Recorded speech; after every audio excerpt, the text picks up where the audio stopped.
Be ready. 5 seconds.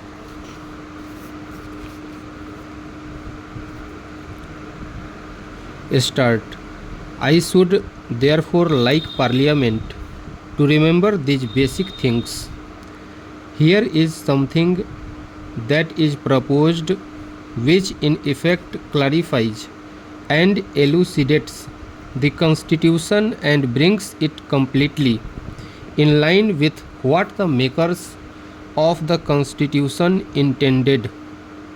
Unfortunately, they did not do so in clear enough language, and therefore the courts have interpreted it differently.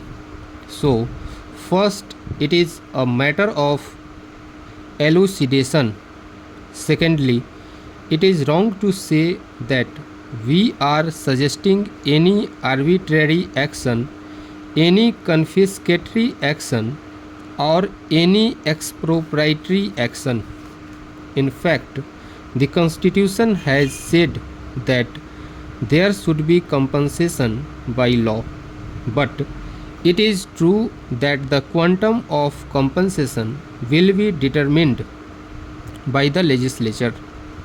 I cannot say offhand what in a particular case the legislature might do, but by and large, if you have to govern this country democratically, you have to trust the legislature not only in this but in 100 other matters of far greater moment.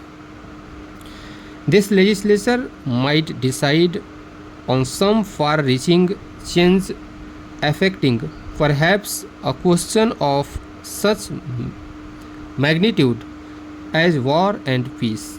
Surely, the Supreme Court will not decide that. It may decide other questions in ways which directly or indirectly might even affect property. All kinds of decisions may be taken which will have a powerful effect on our social and economic structure and, for example, on planning. But it is the legislature's will that is bound to prevail in such matters. There is no way out of it. It seems to me a basically wrong approach to single out this question of compensation and to take it out of the purview of the legislature in the sense of somebody else revising the legislature's decision.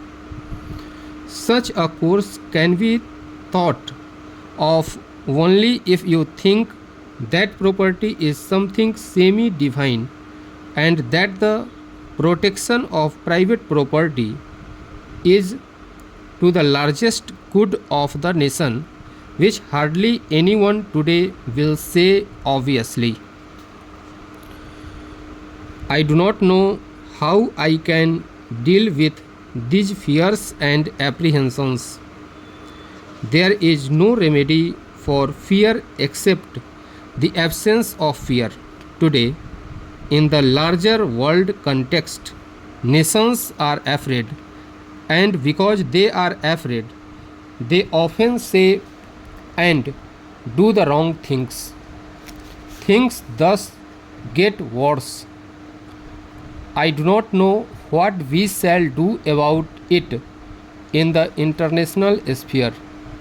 Some people in this country and some outside have all manner of apprehension in this vital issue. Stop.